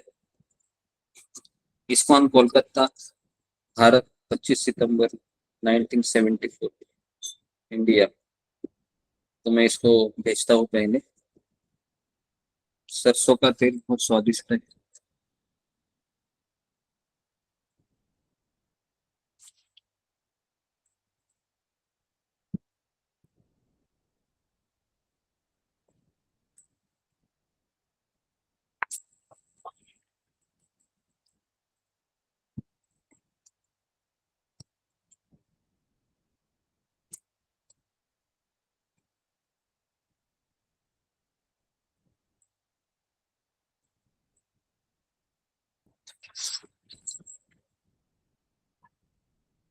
हाँ, ओके, मिला सबको जी। 1973 में कोलकाता में रहते हुए मुझे ज्ञात हुआ कि श्रील प्रभुपाद बंगाली भोजन के बहुत शौकीन हैं। आश्चर्य की बात है कि मेरी व्यक्तिगत सेवा के समय कृष्ण कृपा श्री मूर्ति श्रील प्रभुपाद ने बंगाली प्रसादम बहुत कम खाया था। यहाँ तक जब वे कोलकाता या मायापुर मंदिरों में रहते तो पश्चिमी भक्तों द्वारा पकाया हुआ प्रसादम भी पाते थे। यद्यपि बंगाली भोजन बहुत स्वादिष्ट होता, परंतु उसमें प्रायः सरसों का तेल बहुत होता। श्रील प्रभुपाद समीक्षा करते, यह भोजन मेरे लिए पचाना कठिन है। कोलकाता मंदिर में एक दिन तमाल कृष्ण गोस्वामी महाराज ने प्रभुपाद के कमरे में आए कथा पढ़ा और अपने डेस्क के पीछे बैठे हुए श्रील प्रभुपाद हमेशा की तरह दैदिप्यमान लग रहे थे। तमाल कृष्ण ने पूछा, क्या आपने नहीं कहा था सरसों का तेल का प्रयोग शरीर के बाहर के लिए है तथा घी का प्रयोग शरीर के अंदर के लिए होना चाहिए। श्रील प्रभुपाद ने मुस्कुराते हुए कहा, हाँ। कमाल कृष्ण ने आगे कहा, तब इसका अर्थ है कि हमें अपने भोजन में सरसों का तेल का प्रयोग नहीं करना चाहिए। श्रील प्रभुपाद ने कहा, ठीक, यह सच है, परंतु सरसों का तेल बहुत स्वादिष्ट होता है, इससे सब्जियां बहुत अधिक स्वादिष्ट हो जाती है, इसलिए बंगाल में सभी लोग सरसों का तेल का प्रयोग करते हैं, यह बहुत रुचिकर होता है। जब श्रील प्रभुपाद बंगाल में रहते, उनकी बहन कभी कभी मंदिर आती और उनके लिए भोजन पकाती। यह एक विशेष वरदान था। यह बात बहुतों द्वारा पता चला कि श्रील प्रभुपाद की बहन ऋषि माँ चोरी से सरसों का तेल अपने साड़ी के नीचे छिपाकर मंदिर की रसोई में ले आती तथा अपने प्रिय भाई श्रील प्रभुपाद के लिए भोजन पकाने में प्रयोग करती। श्रील प्रभुपाद की तरह ऋषि माँ भी हमें उसी तरह सुनती जैसे श्रील प्रभुपाद जी तथा बाद में वही करती जो वह तो प्रभुपाद जी की बहन थी, वह भी अपना ही है ना, जो वह सोचती वही करती थी। जो वह पकाती श्रील प्रभुपाद खाते तथा बाद में शिकायत भी करते, इसके भोजन ने मुझे अस्वस्थ कर दिया। परिहास करते हुए उन्होंने फिर कहा, मैं सोचता हूँ कि वह मुझे मारने का प्रयास कर रही है। प्रभुपाद जी के अपनी बहन का भोजन का खाना था। कभी कभी मैं उन्हें माता पिता की तरह परामर्श देता। प्रभुपाद, जब आप अपने कुकर में बना हुआ भोजन खाते तो बीमार नहीं होते, परंतु जब आपकी बहन पकाती है तो आप बीमार हो जाते। उन्होंने दृढ़ता से उत्तर दिया, हाँ, तुम मुझे और कुछ मत दिया करो, मुझे वही खाना दो जो तुम पकाते हो। यदि मेरी बहन कुछ बनाती है तो यदि तुम्हें पसंद है तो तुम खा लिया करो, मैं नहीं खाना चाहता। मेरे निर्देशों का पालन करने के उनके निश्चय में मैं बहुत अनुप्राणित हो गया। यद्यपि जब खाने की बात आती, उन्होंने अधिक समय तक किसी के निर्देशों को नहीं माना। उन्होंने हमेशा वही किया जो उन्हें अच्छा लगता था। एक बार उनका एक भक्त भतीजा जो बंगाली ब्रह्मचारी था, श्रील प्रभुपाद को उनके जो फ्लैट में मिलने आया। वो बहुत अच्छा रसोइया था तथा उसने कड़वी सब्जी से सुक्ता बनाने के लिए कहा। मैंने उस युवक भक्त को देखा कि वह बड़ी कुशलता से लंबी लंबी सब्जी के टुकड़ों को तल रहा था, जिसमें कड़वे फूटे भी थे। जब उन्होंने खाना खा लिया, उसमें शेष एक बड़ा बर्तन कड़वे तथा तेल वाले सुक्ता था। श्रील प्रभुपाद ने प्रत्येक टुकड़े का स्वाद लिया और उन्होंने टीका की, यह अत्यंत अद्भुत है शुद्ध कीर्ति, तुम्हें सीखना चाहिए, इसी तरह बनाओ, यह नंबर 1 का स्वादिष्ट है। जैसे उस दिन वह पकवान बनाया था, मैंने वैसा कभी भी नहीं बनाया। वह कुछ गीली सब्जी की नकल कर रहा था। श्रील प्रभुपाद ने उसका पूरा आस्वादन किया था। मेरे लिए सौभाग्य की बात है कि मेरे द्वारा बनाया हुआ अत्यंत सरल भोजन श्रील प्रभुपाद जी स्वीकार कर लेते थे। मुझे यह सुनकर प्रसन्नता होती थी कि मेरे द्वारा पकाए गए भोजन को पाकर वे अस्वस्थ नहीं थे। श्रील प्रभुपाद, मैं आपकी सहानुभूति की गंभीरता से आश्चर्यचकित था। परिणामों की परवाह किए बिना आप निरंतर सबसे सेवा स्वीकार करते थे। यह बात मुझसे अधिक कोई भी अच्छी तरह नहीं जानता था। आपने कभी मेरा त्याग नहीं किया। मुझे ज्ञात है कि जब तक आपकी सेवा करने की मेरी निष्कपट कामना रहेगी, आप मुझसे कभी मुंह नहीं मोड़ेंगे। कृपया जो सुक्ता आपने खाया था, मुझे उसका तथा प्रेममयी सेवा का स्वाद प्रदान कीजिए। तो इस तरीके से शुद्ध कीर्ति प्रभु अपना अनुभव।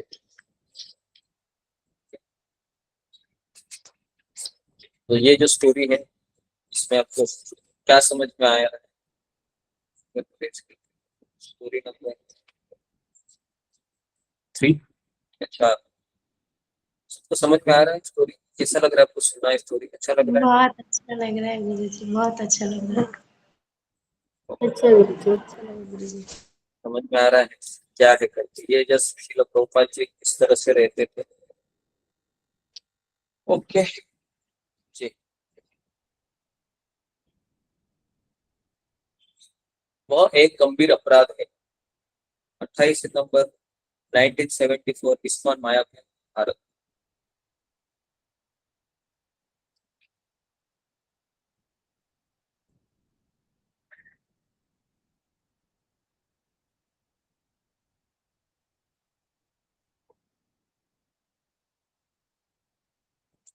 श्रील प्रभुपाद के सेवक होने के नाते मुझे कुछ थोड़ी बार ही उनके आदेशों पर प्रश्न करने की आवश्यकता पड़ी।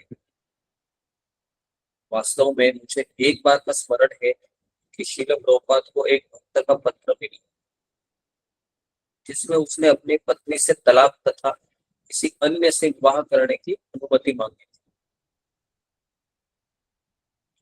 मैं वहां पर उपस्थित था जब श्रील प्रभुपाद ने स्वीकृति दे दी तो मैं भूचक्का रह गया। मैं सारा दिन परेशान रहा। मेरी समझ के अनुसार हमारे दर्शन में तलाक की अनुमति नहीं है। मैंने बहुत बार उन्हें तलाक के विरुद्ध बोलते हुए सुना था। मुझे ज्ञान था कि ऐसा हो चुका है, परंतु मैं नहीं सोचता कि श्रील प्रभुपाद क्षमा कर देंगे। मैं सोचता रहा श्रील प्रभुपाद इसको नहीं करेंगे। प्रभुपाद जी ऐसा क्यों किए? मेरे मन में से काफी प्रश्न थे। मैं इस बात को अधिक देर तक बचा नहीं सका। तो ये सबसे बड़ा डिसएडवांटेज होता है जब हम किसी अपने गुरु के नजदीक रहते हैं ना, तो फिर बहुत सारी चीजें हमको समझ में नहीं आती। तो यहाँ पर वैसे ही चीज हो गई है। श्रील प्रभुपाद जी ने कुछ ऐसा कार्य किया, किसी को कहा कि पत्नी से तलाक ले दो, तो सत्यकीर्ति प्रभु सोचने लगे थे देखो प्रभुपाद तो हमेशा इसके अगेंस्ट बोलते थे, लेकिन अभी उन्होंने उसको मना नहीं किया, उसको मंजूरी दे दी। ऐसा क्यों किया प्रभुपाद जी? क्यों किया ऐसा? तो इस तरह से अधिक देर तक वही सोचता रहा, सोचता रहा और फिर मैंने उनसे पूछने की योजना बनाई। ऐसा होता है, तो पूछना चाहिए। जब हमारा दिमाग खराब होता है तो पूछना चाहिए। उसको ऐसे ही आप ये मत कीजिए, नहीं तो प्रॉब्लम।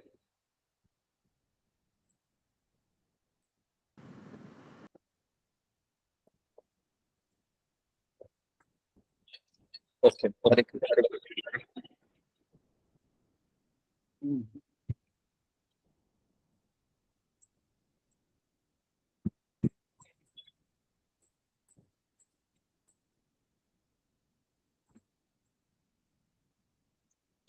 जी।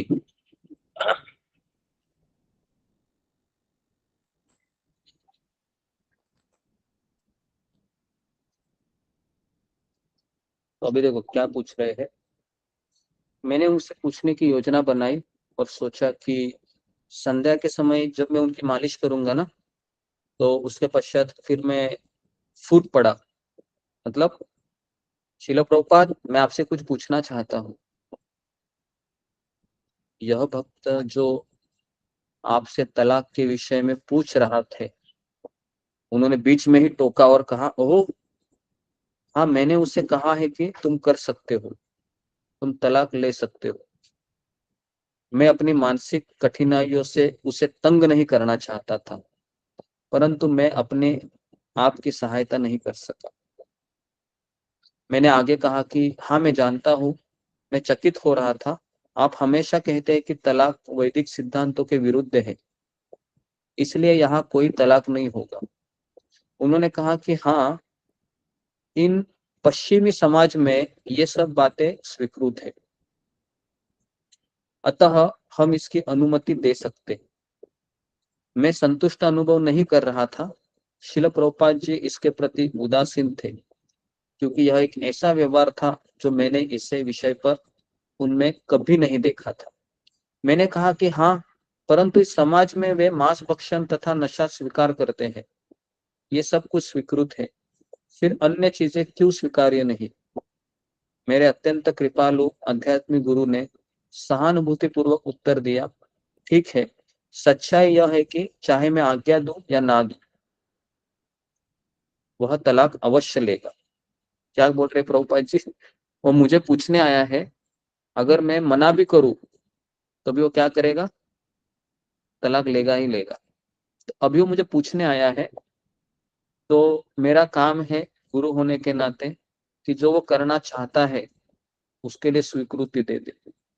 अतः यदि मैं अनुमति न दूं तो भी वो तलाक लेगा ही लेगा। अतः यदि मैं उसकी प्रार्थना को अस्वीकृत कर देता हूं तो यह एक गहन अपराध होगा। मतलब अगर मैं उसको मना करता हूं कि तुम तलाक मत लो, और अगर वो उस आदेश को पालन नहीं करता है, तो वो शिष्य की ओर से बड़ा अपराध होगा।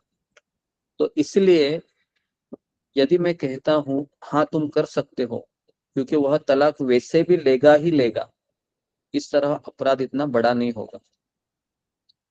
कितने लोगों को ये बात समझ में आ गई श्रील प्रभुपाद जी की? क्योंकि ये बहुत ही है ना, हमको ये बात समझ में नहीं आ सकती है कि क्यों ऐसा कर सकते हैं वो प्रभुपाद जी। तो प्रभुपाद जी ने यहाँ पर क्यों ऐसा किया? क्योंकि अगर प्रभुपाद जी उसको मना करते थे तो वे भी वो प्रभुपाद जी की सुनता था क्या? नहीं सुनता था। तो इसलिए प्रभुपाद ने कहा ठीक है, तुमको जो करना है वो करो, ताकि उससे थोड़ा सा अपराध कम हो। ओके। तत्पश्चात फिर मैं मालिश करता रहा और मैं मूर्खतापूर्ण शंकाओं से मुक्त हो गया। श्रील प्रभुपाद, यह केवल आपके स्नेहपूर्ण व्यवहार के कारण संभव हो सका कि मुझे भक्तों का संग मिल गया। आप निरंतर मेरे अपराधों के प्रति क्षमाशील रहे। मेरे लिए यह जानना आवश्यक नहीं कि वे दूसरों के साथ कैसा व्यवहार करते थे और वे आपकी अनुकंपा को कैसे अनुभव करते थे। मुझे बस यह जानना होगा कि वे प्रतिदिन मेरे साथ कैसा व्यवहार करते हैं। मैं प्रार्थना करता हूँ कि मैं एक सेवक के रूप में उनके लिए गर्व का विषय बनूं। तो इस तरीके से ये बहुत सुंदर विषय है कि प्रभुपाद जी यहाँ पर कुछ सिखाना चाह रहे हैं हमें कि वैसे भी जो कोई व्यक्ति है, अगर कुछ पूछने आता है और अगर गुरु को लगता है कि ये तो मेरे सुनने वाला है नहीं, तो फिर कभी कभी गुरु उसके अपोजिट चीज उसको बोल देते हैं, है ना। लेकिन फिर सामने वाला व्यक्ति क्या होता है, भ्रमित हो जाता है, अरे ऐसा कैसा बोला उसको। तो इसलिए आध्यात्मिक जीवन में हर एक व्यक्ति की बीमारी अलग अलग होती है। तो इसलिए कई लोगों के लिए मेडिसिन जो गुरु देते हैं वो उसकी मेडिसिन किसी दूसरे की नहीं हो सकती, उसकी मेडिसिन अलग होती है। तो हमें ये बात भी समझ में आनी चाहिए, क्योंकि हम सबका बीमारी अलग अलग है। कोई बहुत ज्यादा ही शरणागत है, तो वो कोई बहुत कम शरणागत है, कोई सुनता ही नहीं है, बस ऐसे ही आता है। तो अलग अलग लोगों को अलग अलग मेडिसिन दी जाती है। तो इसके लिए कोई सामने वाला व्यक्ति भ्रमित हो सकता है। तो इसलिए इसको ये प्रभुपाद जी का पास टाइम पता होना बहुत जरूरी है कि प्रभुपाद जी ने ऐसा क्यों किया। ठीक है, नहीं तो फिर कोई कहते हैं कि प्रभुपाद जी फिर गलत कर रहे हैं। अरे गलत नहीं कर रहे हैं, प्रभुपाद जी को पता है उसकी बीमारी क्या है। क्लियर है सबको? जी। नहीं तो फिर हम अपराध करते बैठेंगे कि ये ऐसा क्यों बोल रहा है, इसको ये तो प्रवचन में तो बड़ी बड़ी बातें करता है, लेकिन अभी ये इसको गलत कैसे बोल रहा है। तो ये समझ में आना चाहिए कि भाई उसका बीमारी अलग है, वो सुनने वाला है नहीं वैसे भी, है ना। और उसको मना करूंगा तो और अपराध हो जाएगा। तो इसलिए जो उसको मन का करना है करो। ठीक है। ओके, तो यहाँ पर से कुछ प्रश्न है या? ओके, और किसी को सुनना है? कितने लोगों को और एक स्टोरी सुननी है? टाइम हो गया है, सुननी है? सुना दो गुरुजी, हरे कृष्ण। ओके।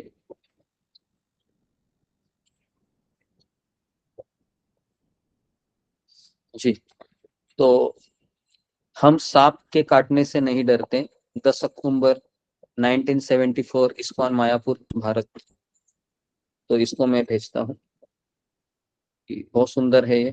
हम सांप के काटने से नहीं डरते। फिर नागपंचमी में गई। अच्छा, ओके। शिल प्रभुपाद ने अक्टूबर में मायापुर में रहकर अपना संग देकर भक्तों को वरदान दिया। यह भारत में विशिष्ट रूप से वर्ष का मनोहर समय होता है।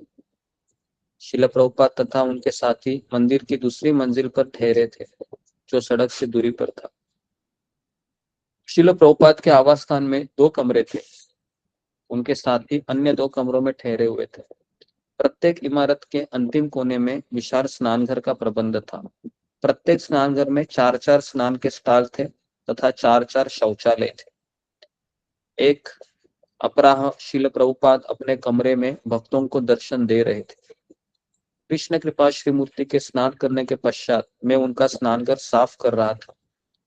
उनके आवास के समय स्नानघर की सुविधा केवल कृष्ण कृपा श्री मूर्ति द्वारा ही प्रयोग की जाती थी। जैसे ही पहले शौचघर से मैं आगे बढ़ा, एक विशाल 6 फुट लंबा कोबरा तुरंत स्टॉल में फिसल गया।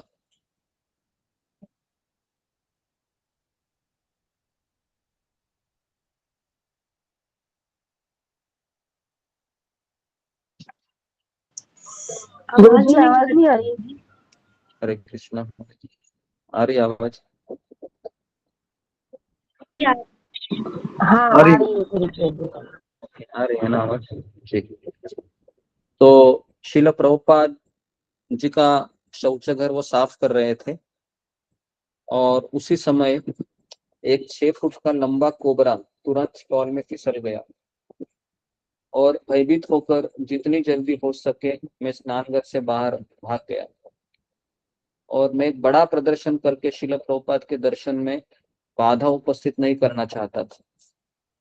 और मेरे निषेध करने पर भी कृष्ण के आदेश के अनुसार पहले भक्त मेरे सम्मुख आए, वे भवानंद महाराज थे। मेरा हृदय धड़क रहा था। मैंने कहा, भवानंद भवानंद। शिल प्रभुपाद के स्नानघर में सर्प है, सांप है। और एकदम मेरे पैर के पास से गया और मुझे छोड़ दिया। वास्तव में मेरी योजना शांति रखने की थी, परंतु कृष्ण कुछ और चाहते थे। उन्होंने इस नाटक में भवानंद महाराज को संलग्न किया। भवानंद महाराज जोर जोर से बाजू हिलाते हुए शिल प्रभुपाद के कमरे में जाकर जोर से फूट पड़े। वे नाटकीय ढंग से चिल्लाए, ओ शिल प्रभुपाद, आपके बाथरूम में सांप है, हमें सहायता चाहिए, हमें रास परायण को बुलाना चाहिए। रास परायण मंदिर का एक बड़ा तथा शक्तिशाली क्षत्रिय भक्त था। जैसे हम शिल प्रभुपाद के कमरे में बाहर आए, भवानंद चीखे, जाओ रास परायण को बुलाओ। हमने शिल प्रभुपाद के शांत दर्शन को प्रभावित कर उसमें बाधा पहुंचाई थी। प्रभुपाद तथा उनके शिष्य कमरे से बाहर आए तथा बरामदे की ओर गए। कुछ भक्त सांप को ढूंढने के लिए स्नान घर में गए, जबकि शेष ड्योढ़ी में खड़े रहे। शिल प्रभुपाद शांत थे तथा बरामदे में इधर उधर घूम कर चुपचाप जप कर रहे थे। हरे कृष्ण कृष्ण कृष्ण हरे हरे, हरे राम राम राम हरे हरे। भगवान ने कल्पना की कि यह जरूर किसी गौड़ीय मठ के व्यक्ति द्वारा छोड़ा गया सांप है, नहीं तो सांप 2 मंजिल ऊपर कैसे आ सकता है, क्योंकि वो दूसरे मंजिल पे था। तो भवानंद को लगा कि ये गौड़ीय मठ वालों ने कुछ न कुछ गड़बड़ किया। दूसरे ने भी स्वीकार किया कि बिना किसी के छोड़े एक सांप ऊपर की मंजिल पर प्रकट नहीं हो सकता। कुछ ने तो अपना मत दिया कि शायद यह समाजवादियों की योजना थी। क्योंकि मैं इस पवित्र मायापुर धाम में एक यात्री था, इसलिए मुझे स्थानीय राजनैतिक दृश्य का पता नहीं था। मैंने अपना निष्कर्ष निकाला कि सर्प किसी तरह से शिल प्रभुपाद के बाथरूम में पहुंच गया है। रासपरायण ने सांप को ढूंढने के लिए हाथ में छड़ी ली तथा अकड़कर दरवाजा खोला। उसने कहा, ये जोड़े के रूप में यात्रा करते हैं, एक नहीं 2 हो सकते हैं। तो एक नहीं 2 हो सकते हैं, इसका साथी भी आसपास ही होगा। ऐसे कौन बोलने लगे? ये रासपरायण। अंततः उसने एक विशाल सांप का शरीर एक शौचघर के एक स्टॉल के नल के लिए किए जाने वाले खुदाई के बिल के स्थान से निकलता हुआ देखा। यह अच्छी सूचना बरामदे में खड़े हुए भक्तों को दी। अत्यंत उत्सुकता से भवानंद तथा अन्य लोग जपने लगे, इसे मार दो, इसे मार दो। शिल प्रभुपाद बाहर खड़े तथा अपनी जपमाला पर धीरे धीरे जप कर रहे थे, हरे कृष्ण कृष्ण कृष्ण हरे हरे, हरे राम राम राम हरे हरे। उन्होंने इस धर्म संकट के समय हमें कोई निर्देश नहीं दिया। प्रभुपाद जी चुपचाप खड़े थे, प्रभुपाद जी कुछ नहीं बोल रहे थे। रासपरायण ने अपने तेज चाकू से कोबरा के 2 टुकड़े कर दिए। क्या किया? रासपरायण ने उस कोबरा के 2 टुकड़े कर दिए। उसने दृढ़ता से कहा, एक और सांप भी होगा, हम ध्यान रखेंगे। भक्तों ने अनुभव करना शुरू कर दिया कि सांप शायद नल की मरम्मत वाले स्थान से आया होगा। यह समाजवादियों का षड्यंत्र नहीं था। हम बड़ी उत्सुकता से दूसरे घुसपैठियों की खोज करते रहे। रासपरायण ने अंततः शौचघर के पीछे पाइपों के ढेर में दूसरे सांप को ढूंढ लिया। मतलब 2 सांप आए थे। जैसे ही हमने देखा, वह तुरंत पाइपों के नीचे फिसल गया तथा पुनः कभी दिखाई नहीं दिया। जब सब कुछ शांत हो गया, श्रील प्रभुपाद के बैठने के कमरे में हम सब चले गए। उन्होंने हमें बताया, कभी कभी सांप का लक्ष्य किसी व्यक्ति विशेष को मारना होता है। जब तक वे इसमें सफल नहीं होते, वे रुकते नहीं है। विशेषकर सांप के जीवन के अंत में कभी कभी पंख उगाते हैं। उसका लक्ष्य एक विशेष व्यक्ति को मारना होता है। सांप उस विशिष्ट व्यक्ति को मारेगा तथा तत्पश्चात मर जाएगा। एक संध्या को श्रील प्रभुपाद ने रात्रि के सन्नाटे में एक विशेष आवाज की ओर संकेत किया। उन्होंने कहा, यह आवाज सुनो, इस सांप की आवाज है। इसकी विशिष्ट आवाज होती है। सभी भक्त उस विशेष आवाज को पुनः सुनने की आशा में शांत हो गए। मैं कुछ डर गया था, मानो वह पासी है। उसी संध्या को श्रील प्रभुपाद के सोने के कमरे में मैंने धीरे धीरे उनकी टांगों की मालिश की। कमरा एकदम शांत तथा अंधेरा था। अतः उन्होंने हंसते हुए कहा, अतः मैं यहाँ हूँ, और यदि सांप आ जाता है तो मैं क्या करूंगा? केवल एक सांप मारा गया है, शायद दूसरा आएगा और मुझे ले जाएगा। वे दीप की सुखता को स्मरण कर उसका आनंद ले रहे थे। मैं उनके स्वर से समझ गया कि वे सांप से चिंतित नहीं थे। मैंने चर्चा को यह कर बढ़ावा दिया, मैं नहीं जानता श्रील प्रभुपाद। उन्होंने कहा, हम सांप के काटने से नहीं डरते। यदि वह आता है तो आए, हम केवल हरे कृष्णा का जाप करेंगे। मैंने अपने प्रिय आध्यात्मिक गुरु की मालिश समाप्त की। वे शांतिपूर्वक सोने चले गए तथा उनका अभय मन परम पुरुष पर स्थिर था। दूसरी ओर मैं दूसरे सांप के लिए चिंतित सा अपने कमरे में चला गया। मेरे प्रिय श्रील प्रभुपाद, आप मेरे नायक हो। आप भगवान के निर्भीक भक्त हो। एक समय मायापुर में एक प्रातःकालीन शेर में जब सब परमाणु युद्ध के विषय, भय तथा अपनी चिंताओं की चर्चा कर रहे थे, तो आपने कहा, यदि बम आता है तो हम आकाश की ओर देखते और कहते, कृष्ण आए। ये मैंने आपको स्टोरी सुनाया था ना, कल ही सुनाया था शायद, कल या तो सुनाया। कृपया मुझे भी अटल श्रद्धा का वरदान दीजिए, जिससे मैं भौतिक जगत में भयभीत ना हूँ। जब सांप अंतिम डंक मारने के लिए मुझ पर आक्रमण करे तो मैं भगवान के नाम का जप करना चाहता हूँ। ठीक, तो यहाँ पर ये जो स्टोरी है खत्म हो गई। हम सांप के काटने से नहीं डरते। ओके, तो यहाँ पर हम रुकेंगे, समय हो गया है। तो कैसे लगे आपको स्टोरी गोपाल जी की? बहुत अच्छा लगा। बहुत अच्छा।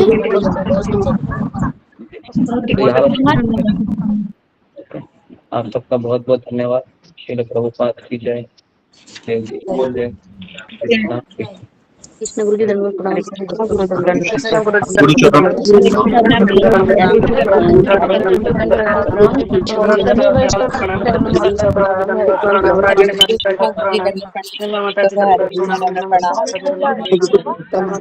चरण अनुराधा माता जी लगातार कृष्णा देवी माता गुरु जी के चरणों में दंडवत जी प्रणाम। शुभांगी माता श्री गुरु नमः। हरे कृष्णा गुरु जी दंडवत प्रणाम। सभी वैष्णव भक्तों को दंडवत प्रणाम।